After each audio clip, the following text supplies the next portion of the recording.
কিছু সম্পর্ক রক্তে গাঁথা নয়, কিছু সম্পর্ক জন্ম নেয় ইতিহাসের জমাট বাঁধা নীরবতায়। ঠান্ডা যুদ্ধের বরফ থেকে জন্ম নেওয়া এমন এক সম্পর্ক যা সময়ের স্রোতকে অতিক্রম করে পৌঁছে গেছে আজকের ভূ রাজনীতির প্রান্তে। রাশিয়া আর উত্তর কোরিয়া দুই মেরুর দুদেশ, দুই ভিন্ন সভ্যতা, দুই ভিন্ন ইতিহাস, অথচ এক অদৃশ্য বন্ধনের গল্প তারা বয়ে নিয়ে চলেছে। 1945 সালে দ্বিতীয় বিশ্বযুদ্ধের শেষ অধ্যায়। জাপানের সাম্রাজ্যবাদী দানব যখন পরাজয়ের দ্বার প্রান্তে, তখন কোরীয় উপদ্বীপ ভাগ হয়ে যায় দুই ভিন্ন ভাগে। উত্তরে সোভিয়েত সমর্থিত সরকার, দক্ষিণে মার্কিন সমর্থিত সরকার।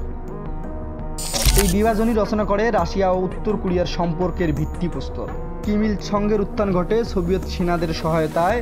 তিনি উত্তর কোরিয়ার প্রথম মহান নেতা, যাকে রাশিয়ার বুকে কমরেড বলা হতো।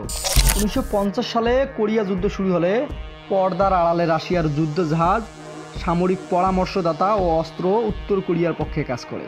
চীন যুদ্ধ করেছে সামরিকভাবে, রাশিয়া করেছে কৌশলে। ঠান্ডা যুদ্ধের সময়ে বিশ্ব দুটি ভাগে বিভক্ত।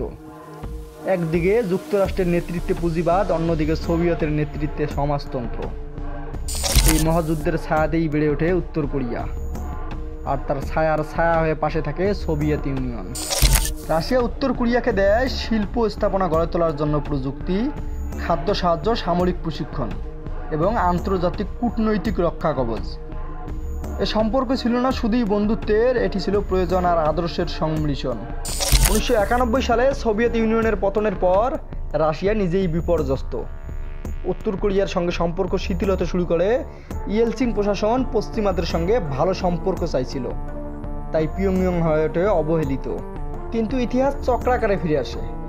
2000 সালের পর যখন ভ্লাদিমির পুতিন রাশিয়ার ক্ষমতায় এলেন, তখন আবার শুরু হয় এক নতুন অধ্যায়। পুতিন উপলব্ধি করলেন উত্তর কোরিয়া শুধু একটি ছোট প্রতিবেশী দেশ নয়, বরং একটি কৌশলগত মিত্র। বিশ্ব যখন উত্তর কোরিয়াকে নিষেধাজ্ঞার জালে আটকে রাখছে, রাশিয়া তখন তাদের সঙ্গে ট্রেন যোগাযোগ চালু করে, শিক্ষার্থী ও পেশাজীবীর আদান প্রদান চালু করে এবং গুরুত্বপূর্ণ আন্তর্জাতিক ফোরামে উত্তর কোরিয়ার পক্ষে অবলম্বন করে। 2010 সালের পর পরিস্থিতি আরও নাটকীয়।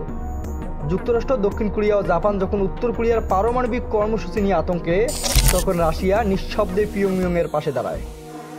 2014 সালে ক্রিমিয়া দখলের পর রাশিয়ার উপরও পশ্চিমারা নিষেধাজ্ঞা আরোপ করে। এখন রাশিয়া হয়ে ওঠে এক আন্তর্জাতিক একঘরে রাষ্ট্র, এবং এখানেই তারা উত্তর কোরিয়ার সঙ্গে মিলে এক সংঘবদ্ধ একঘরে গোষ্ঠী তৈরি করে।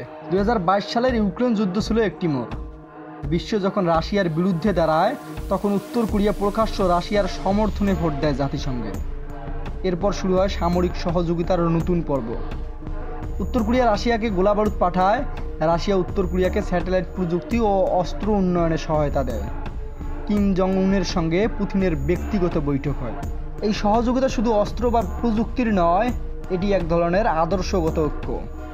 তুমি শত্রুর শত্রু হলে তুমি আমার বন্ধু। এই কৌশলেই গাথা আজকে রাশিয়া উত্তর কোরিয়ার সম্পর্ক। বিশ্লেষকেরা বলছেন, এই সম্পর্ক শুধু দুই শাসকের ব্যক্তিগত বন্ধুত্বে সীমাবদ্ধ নয়, বরং এটি বিশ্ব রাজনীতিতে নতুন মেরুকরণের ইঙ্গিত। আমেরিকা ও ইউরোপ যেখানে এক মেরুতে, রাশিয়া, চীন, উত্তর কোরিয়া মিলে গড়ে তুলছে এক নতুন ছায়াময় জোট। বিশ্ব যদি আরেকটি নতুন ঠান্ডা যুদ্ধের দিকে এগিয়ে যায়, তবে এই মিত্রতা হতে পারে এক ভয়ঙ্কর অস্ত্রের গাঁথুনি। রাশিয়া ও উত্তর কোরিয়ার সম্পর্ক রক্তে লেখা নয়, তা লেখা হয়েছে সময়ের গোপন আসরে, যেন দুই পরিত্যক্ত সাম্রাজ্যর দুই তীব্র অভিযাত্রার আত্মার বন্ধন।